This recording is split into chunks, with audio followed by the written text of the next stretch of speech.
Do you ever feel like you're carrying the weight of every possible future on your shoulders? Like you're the only one who can sense the tension building in a room before anyone even speaks? Are you exhausted from processing not just what's happening, but every single thing that could happen? If uncertainty feels like it drains your battery twice as fast as everyone else's, you're not imagining it.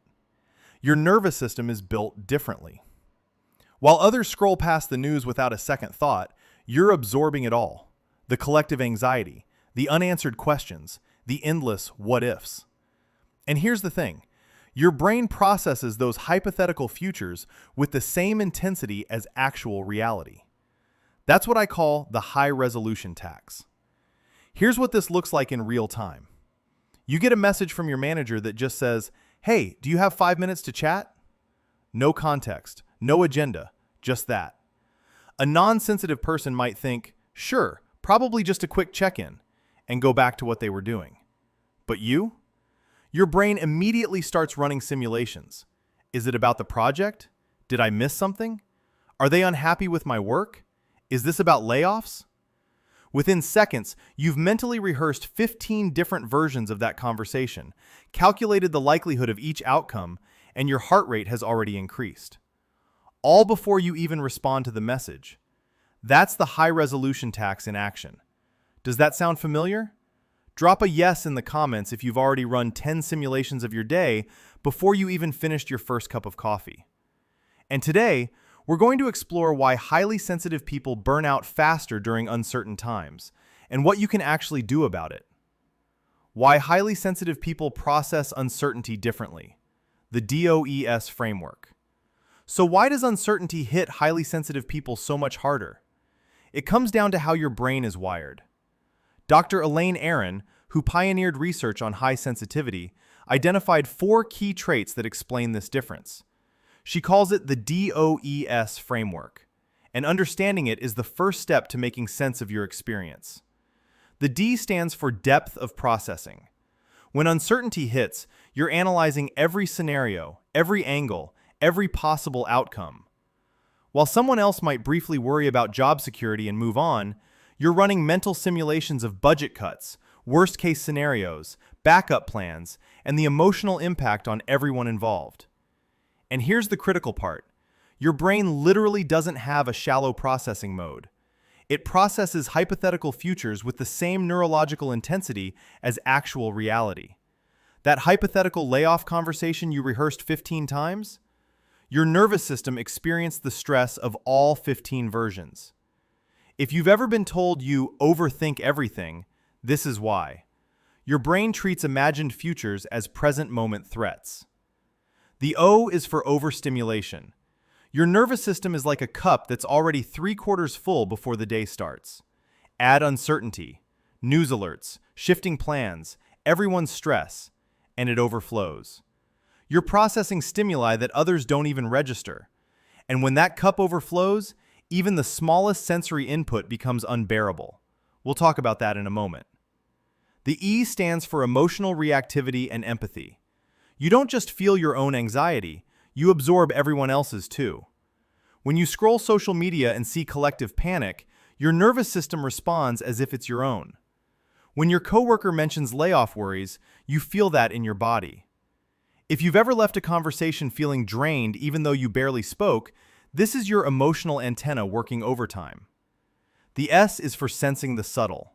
You notice things before they become obvious.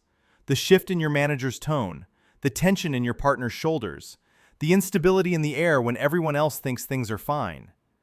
That bad feeling you get that turns out to be right? That's this. But it also means you're living with the stress of uncertainty before it's even visible to others.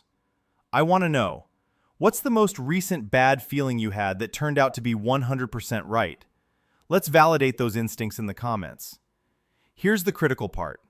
For highly sensitive people, uncertainty doesn't just feel uncomfortable, it registers as a physical threat. Your body responds to, "I don't know what's going to happen," the same way it responds to actual danger. Heart rate increases, cortisol spikes, muscles tense, and you start at a disadvantage. Even on a calm day, your nervous system is already at 40% capacity because you're processing so much more than the average person. When uncertainty hits, you don't have the same buffer. You hit your threshold faster. If this is the first time you're hearing your overthinking explained as a biological trait rather than a flaw, you're in the right place. We do deep dives like this every week, so hit subscribe to join a community that actually gets how your brain works. The telltale signs of highly sensitive person burnout during uncertainty. Now that we understand the biological why, let's talk about what this actually looks like in your daily life. Because highly sensitive person burnout during uncertain times doesn't always look like traditional burnout. You might not be crying at your desk or unable to get out of bed. Instead, it shows up in subtle ways that are easy to miss.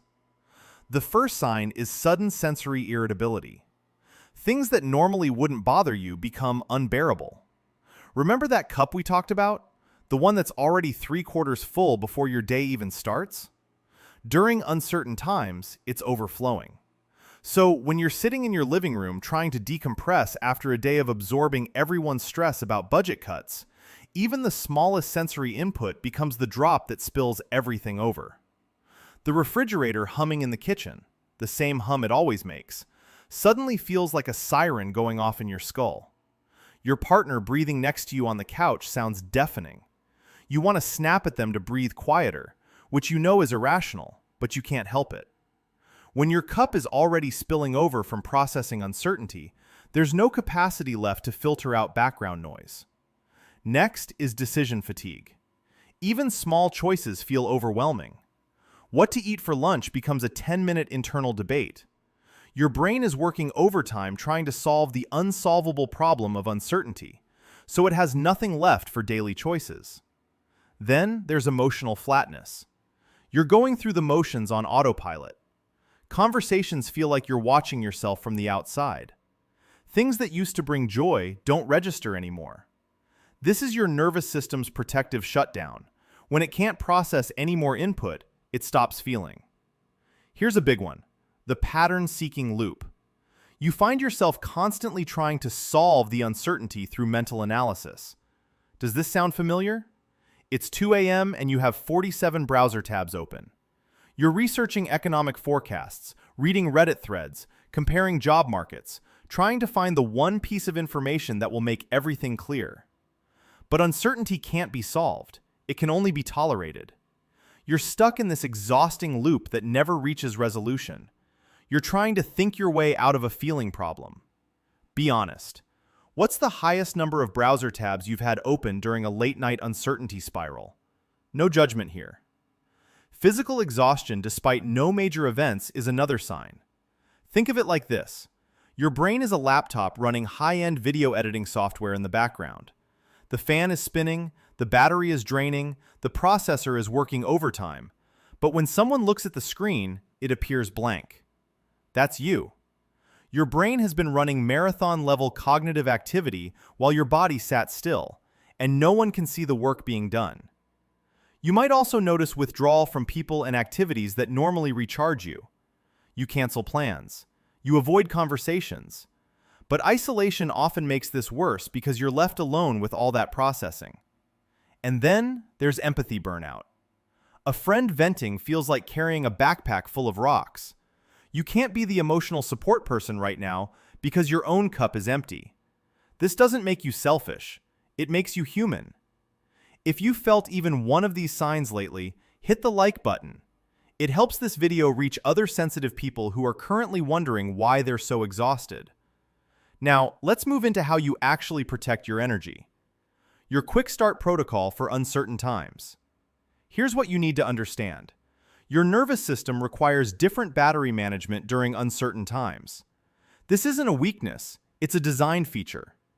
The same deep processing that exhausts you also makes you insightful, empathetic, and capable of seeing connections others miss. Here are 3 low-energy actions you can take today. First, create a sensory safe zone. Pick one space in your home, a corner, a room, your car, and make it a no-stimulation zone. Dim lights, noise-canceling headphones, soft textures. During high uncertainty periods, your nervous system needs regular breaks from input. This isn't a luxury, it's maintenance. When you feel the overflow coming, you go there. No phone, no decisions, just rest. Second, set information boundaries. If you're checking the news or social media more than twice a day during uncertain times, you're feeding the anxiety loop. Your brain doesn't need more data. It needs permission to stop processing. Set specific times to check updates, then close the apps. Your nervous system can't heal if you're constantly reloading the thing that's draining it. Third, externalize the pattern seeking. When you catch yourself stuck in the mental loop at 2 a.m., grab a piece of paper and write down every scenario you're running. Get it out of your head and onto paper. You're not solving it, you're offloading it. This simple act tells your nervous system, okay, I've captured this. I can stop holding it now. It won't make the uncertainty go away, but it will give your brain permission to rest. Here's what I need you to do. Pick just one of these 3 steps: the sensory safe zone, the information boundaries, or the pattern offloading, and type "committed" in the comments below. Tell us which one you're choosing. Let's hold each other accountable as a community. And if you've implemented this protocol but you're still feeling drained, it might not be the world draining you. It might be the people in it.